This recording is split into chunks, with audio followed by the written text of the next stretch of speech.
करवा चौथ की सरल और संपूर्ण व्रत कथा। करवा चौथ पर्व में सुहागिन महिलाएं अपने पति की दीर्घायु की कामना हेतु बिना अन्न और जल ग्रहण किए व्रत रखती हैं।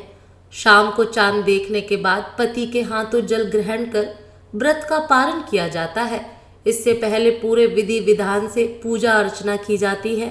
पूजा के बाद सुहागिन महिलाएं करवा चौथ की कथा सुनती हैं। करवा चौथ सुहागिन महिलाओं द्वारा अखंड सौभाग्य की प्राप्ति के उद्देश्य से किया जाता है। यह हर साल कार्तिक मास के शुक्ल पक्ष की चतुर्थी को मनाया जाता है। करवा चौथ पर्व में सुहागिन महिलाएं अपने पति की दीर्घायु की कामना हेतु बिना अन्न और जल ग्रहण किए व्रत रखती हैं। शाम को चांद देखने के बाद पति के हाथों जल ग्रहण कर व्रत का पारण किया जाता है। इससे पहले पूरे विधि विधान से पूजा अर्चना की जाती है।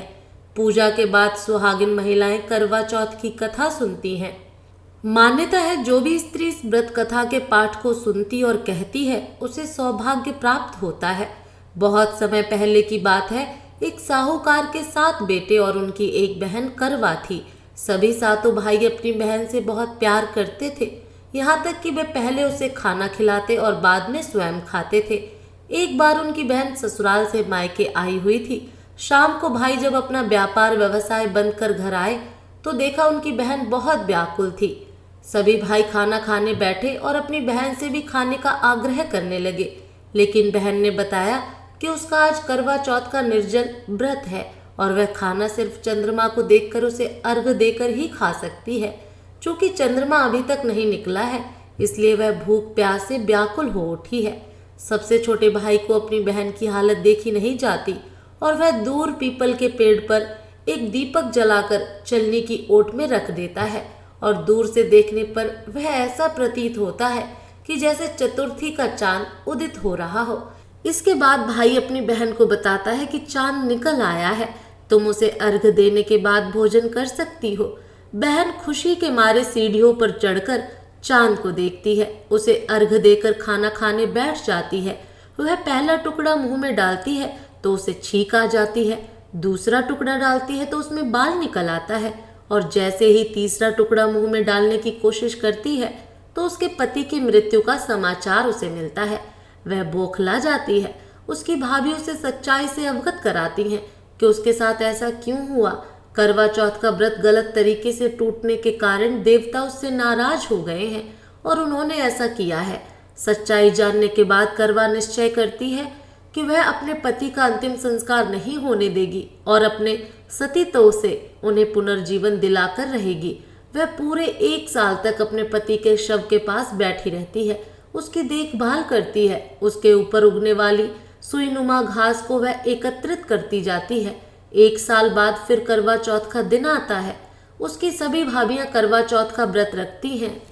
जब भाभियां उससे आशीर्वाद लेने आती हैं तो वह प्रत्येक भाभी से यम सुई ले लो, ये सुई दे दो, मुझे भी अपनी जैसी सुहागिन बना दो, ऐसा आग्रह करती है।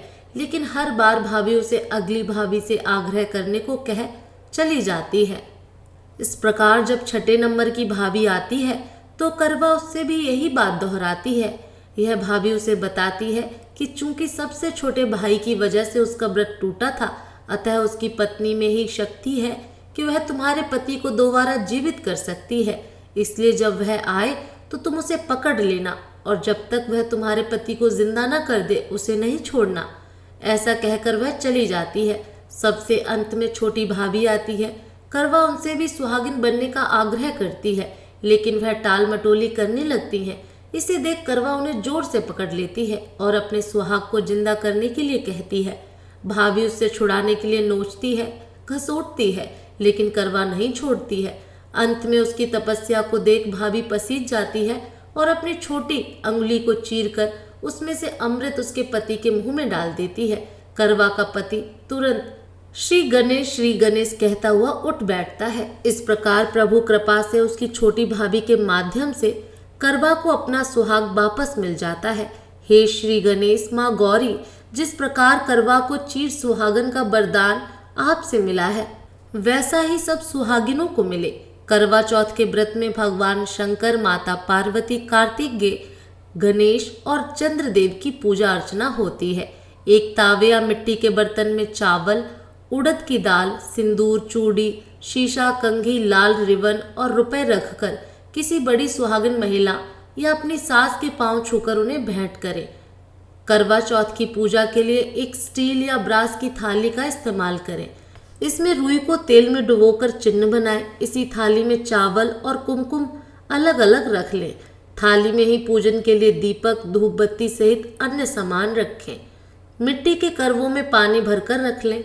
इसके अलावा चांद को देखने के लिए एक चलनी भी रख लें। पूजा कर कथा सुने और जब चांद पूरी तरह से दिख जाए तो उसे छलनी से देखकर अर्घ देकर आरती उतारें।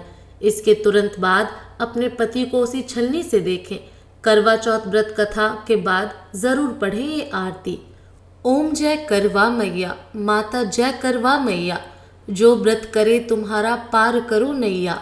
ओम जय करवा मैया, सब जग की हो माता, तुम हो रुद्राणी, यश तुम्हारा गावत जग के सब प्राणी। ओम जय करवा मैया।